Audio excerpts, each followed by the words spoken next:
क्षेत्रीय सांसद ने ली अधिकारियों की बैठक। वैश्विक महामारी कोरोना वायरस से डरे नहीं, सतर्क रहे, ये कहना था पूर्व केंद्रीय मंत्री राजवर्धन सिंह राठौड़ का। आज सांबर पंचायत समिति में पूर्व केंद्रीय मंत्री व स्थानीय सांसद राजवर्धन सिंह राठौड़ ने उपखंड स्तरीय अधिकारियों की बैठक ली। सांसद ने लॉकडाउन में प्रशासन द्वारा की जा रही व्यवस्थाओं की समीक्षा की।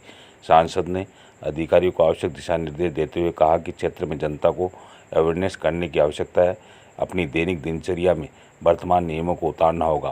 सांसद राजवर्धन सिंह ने स्थानीय विधायक से चर्चा करते हुए विस्तार से जानकारी ली, जिस पर विधायक निर्मल कुमावत ने बताया कि विधायक कोष से फुलेरा विधानसभा क्षेत्र के लिए राहत सामग्री के लिए 65 लाख रुपए दिए गए, जिसमें से लगभग 17,000 किट गरीबों के वितरण किए जाएंगे, जिसमें से 13,000 राशन किट पंचायत समिति सांबर लेक में वितरण हेतु आ चुके हैं, जिसमें से लगभग 6,000 किट जरूरतमंद लोगों को वितरण किए जा चुके हैं। सांसद राजवर्धन सिंह राठौड़ ने उपखंड अधिकारी से क्षेत्र की जानकारी ली, जिस पर उपखंड अधिकारी राजकुमार कस्बा ने क्षेत्र की सुरक्षा के बारे में विस्तार से बताते हुए कहा कि पूरे विधानसभा क्षेत्र में निगरानी रखी जा रही है। साथ ही सांबर, फुलेरा, जोमने, रेनवाल, नन्ना सहित आसपास के गांवों में पुलिस व प्रशासनिक अधिकारियों के साथ साथ पुलिसकर्मी कोरोना वायरस की गाइडलाइन को आम जनता तक पहुंचाने में लगे हुए हैं और भामाशाहों का सहयोग लेकर आम जनता को राशन सामग्री पहुंचाई जा रही है। इसके साथ ही सांसद ने ब्लॉक सीएमएचओ राजकुमार कस्बा से जानकारी लेने पर बताया गया कि हमारे द्वारा क्षेत्र में आने वाले हर नागरिक की मेडिकल जांच करवाई जा रही है। साथ ही आंगनबाड़ी कार्यकर्ताओं, आशा सहयोगियों के साथ साथ जनप्रतिनिधियों से क्षेत्र में आने जाने वाले की जांच व निगरानी रखी जा रही है तथा मेडिकल की गाइडलाइन के बारे में विस्तार से बताया जा रहा है। मीडिया से बात करते हुए सांसद ने कहा कि कोरोना से डरने की जरूरत नहीं, इस बीमारी को हम हरा कर रहेंगे। भारत विश्व में अपनी मिसाल कायम करेगा। घर में रहकर वर्जित करे, सोशल डिस्टेंस की पालना करें। कोरोना वॉरियर्स, डॉक्टर, प्रशासनिक अधिकारी, पुलिस व समाज सेवी संस्थाएं, मीडिया कर्मी इस बीमारी से लड़ने के लिए अपनी सेवाएं दे रहे हैं। इसके लिए सभी धन्यवाद के पात्र हैं। इस अवसर पर क्षेत्रीय विधायक निर्मल कुमावत, सांबर उपखंड अधिकारी राजकुमार कस्बा, सांबर तहसीलदार हरीश सिंह राव, विकास अधिकारी हरीश सिंह, सांबर ब्लॉक सीएमएचओ राज चौधरी, सांबर अधिशासी अधिकारी नरपत सिंह राजपुरोहित, फुलेरा अधिशासी अधिकारी छगनलाल यादव, सांबर थाना प्रभारी पूर्णमल यादव सहित ब्लॉक स्तरीय अधिकारी जनप्रतिनिधि मौजूद रहे। Report ABP News Sambhar Lake. अभी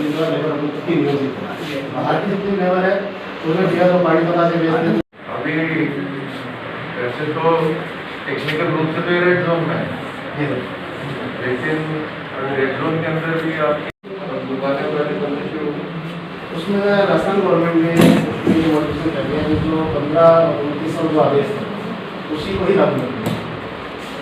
तो ऐसे उसमें फिर ऐसे सीएससी में कितने आ रहे हैं तो बड़े 17 लोग आप बेचते कितने हो वो आगे सांबर से बिल लेके जयपुर जा रहे थे। तीनों की स्क्रीनिंग करी, एक का टेम्परेचर नॉर्मल आया, 2 हाई टेम्परेचर थे। पुलिस आई, उन्होंने कोऑपरेट नहीं किया। पुलिस ने अपना प्रोडक्शन देके उनको पीपीई किट पहना के 108 से जयपुर भेज दिया। उनको कोरोना सस्पेक्ट मानते हुए बकायदा रेफर कार्ड है और रिकॉर्ड है, सही है।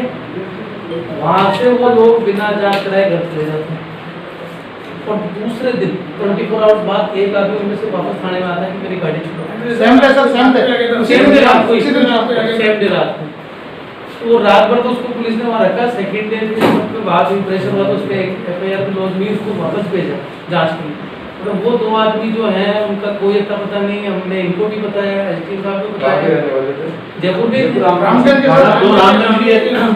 रेड जोन है जो कर्फ्यू व्यवस्था है, वहाँ से मैंने रिटर्न में कलेक्टर को भी 2 बार लेटर लिखा, उन्होंने एसपी को और कमिश्नर को भी लिखा, एसडीएम साहब को भी लिखा। मगर अब जो वो 2 आदमी पहले तो आगे से गए और फिर वो आगे तो फुलेरा हॉस्पिटल में उनको मामला कैसे हुआ? उसमें 20 आदमियों को उन्होंने गिरफ्तार किया था। ये क्वारंटाइन के लिए आदेश क्वारंटाइन के बाद अब ये जो फुलेरा में वहाँ ये जो मतलब यहाँ के प्रशासन ने तो पूरी एक्सरसाइज करी है। जयपुर से कोई लाइबिलिटी नहीं है, तो फिर जो जयपुर से वो 2 आदमियों का सैंपल हुआ नहीं हुआ, मतलब उसका फीडबैक ना इनके पास आता है मेडिकल, ये मैकेनिकल ना तो प्रशासन के पास कोई अधिकार है कि वहाँ की ये बात करें, ना इनको मेडिकल वालों को कोई अधिकार है, ना पुलिस को कोई अधिकार है वहाँ पर। तो ये तो था बड़ी घातक स्थिति है कि हम सस्पेक्ट भेजा, उसका कोई रिजल्ट ना पाए। तो ये आप लोगों ने भी अपने अपने स्तर के ऊपर बात करी है और अभी तक वो लोग खुले को माना। हाँ हाँ, उनको भी बाहर से भेजा था, वो भी किसी ने जो आप बोल रहे हो कि प्रतिदिन जितने भी आ रहे हैं नॉर्मल पिछले साल भी इतने ही सामग्री के द्वारा 1-to-1 के द्वारा मीडिया के द्वारा नॉर्मल पेशेंट है, उनका ख्याल कैसे रखा जा रहा है? कोई लेडीज है, प्रेगनेंसी का मामला है, इसके लिए हमारे पास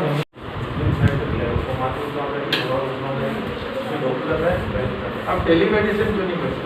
टेलीमेडिसिन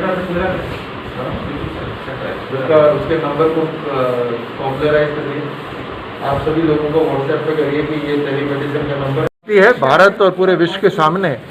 लेकिन इस बात का भी गर्व है कि इस अंतर्राष्ट्रीय चुनौती के अंदर भारत ने बहुत बड़े और मजबूत कदम उठाए और हमारा देश दूसरे देशों के लिए एक उदाहरण है। प्रधानमंत्री मोदी जी की जो रणनीति कि ये वायरस किसी को दिखाई नहीं देता, लेकिन इस रणनीति से ये कुछ समय बाद दिखने लग जाता है कि ये कहाँ पर बंद है। जैसे अब कंटेनमेंट जोन जो बन रहे हैं, वो कंटेनमेंट जोन में तकरीबन वायरस को घेरा हुआ है।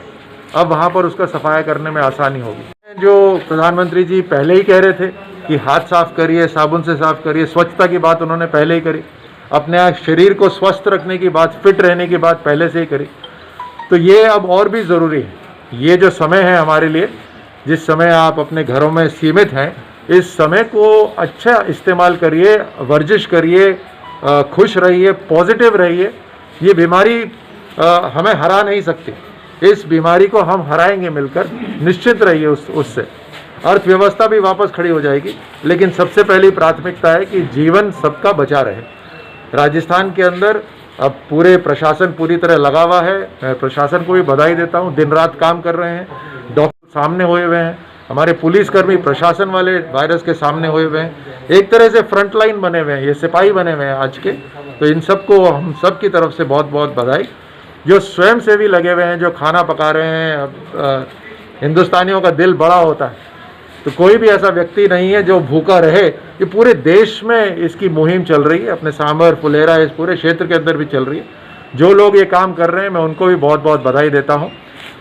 जागरूकता बढ़ानी बहुत ज़रूरी है और उस जागरूकता के अंदर मैं जो सुन रहे हैं वो हमारे जो कार्यकर्ता हैं, वो उन सब से यही आग्रह करूँगा कि इस वायरस से डरना नहीं है, सतर्क रहना है। सिर्फ सतर्कता ज़रूरी है, लेकिन डरना बिल्कुल नहीं है। जिसको वायरस हो गया परास्त कर देगा, उसका शरीर हारेगा नहीं, शरीर परास्त करेगा और वो फिर वापस स्वस्थ होकर आएगा। आप देख रहे हैं कितने सारे उदाहरण, लोगों को वायरस हो जाता है लेकिन वो वायरस के बाद वापस तंदुरुस्त होकर आ जाते हैं।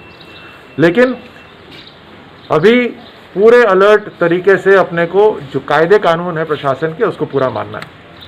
देखिए, ये जो जहाँ चूक हुई, उस चूक का पता करेंगे कि ये चूक कैसे हुई। इतना जब बड़ा क्षेत्र होता है, इतने सारे जो केसेस होते हैं, संभव है कि कहीं पर चूक हो जाए, लेकिन अगर चूक जानबूझ के हुई है तो उसके ऊपर कार्रवाई होनी चाहिए। अगर चूक गलती से हुई है तो ऐसी गलती नहीं होनी चाहिए, क्योंकि एक गलती की वजह से बहुत लोगों के ऊपर ये संक्रमण हो सकता है। लेकिन जागरूकता है आप सबकी, मैं उसके लिए आपको बधाई देता हूँ कि ऐसा केस हुआ और आपने उस केस को तुरंत सबको उजागर करा, यही जरूरत है। देखिए, इस बारे में मैं ज़्यादा बोलने की बोलता नहीं हूँ, लेकिन आप सवाल पूछ रहे हैं तो मैं बतला देता हूँ कि अपने सांसद कोटे से मैं 16 लाख रुपए दिए हैं पूरे लोकसभा क्षेत्र को। उसमें से जो सैनिटाइजर्स हैं, मास्क हैं, वो डॉक्टरों के पास और प्रशासन के पास पहुंच चुके हैं। कलेक्टर साहब उसको वितरित कर रहे हैं। उसमें से कुछ पैसा अभी भी है, उससे पर्सनल प्रोटेक्शन किट जो है पूरा ऊपर से लेकर जो नीचे तक जो चोगा होता है, वो सबके पास भिजवाया जा रहा है।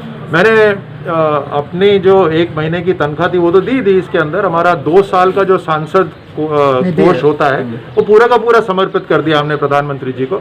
उसके साथ अलग से मैंने अपने खुद की तरफ से 16 लाख रुपए और मैंने दिए हैं, वो भोजन के लिए और जो आवश्यकता है तुरंत उसके लिए।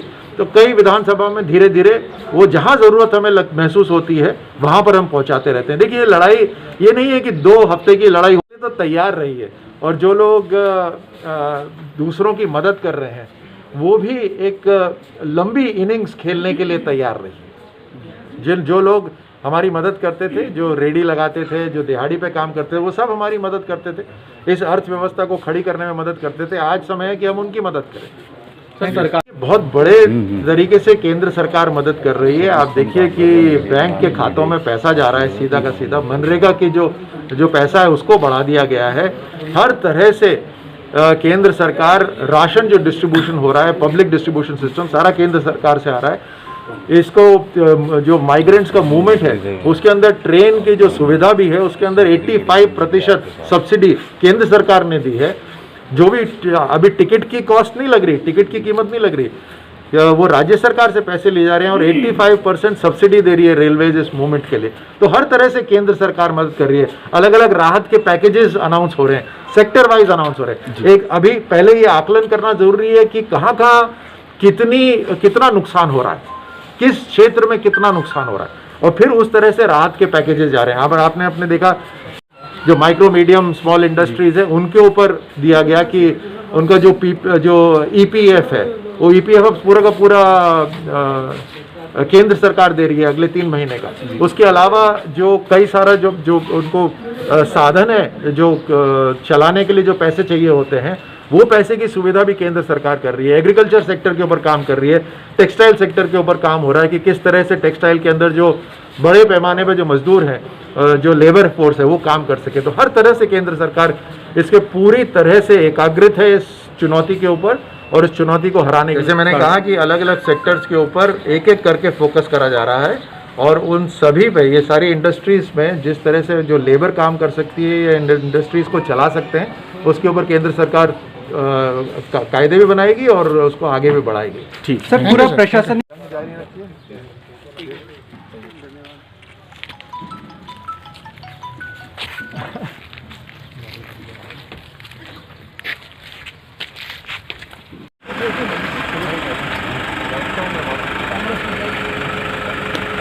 गुरुद्वारा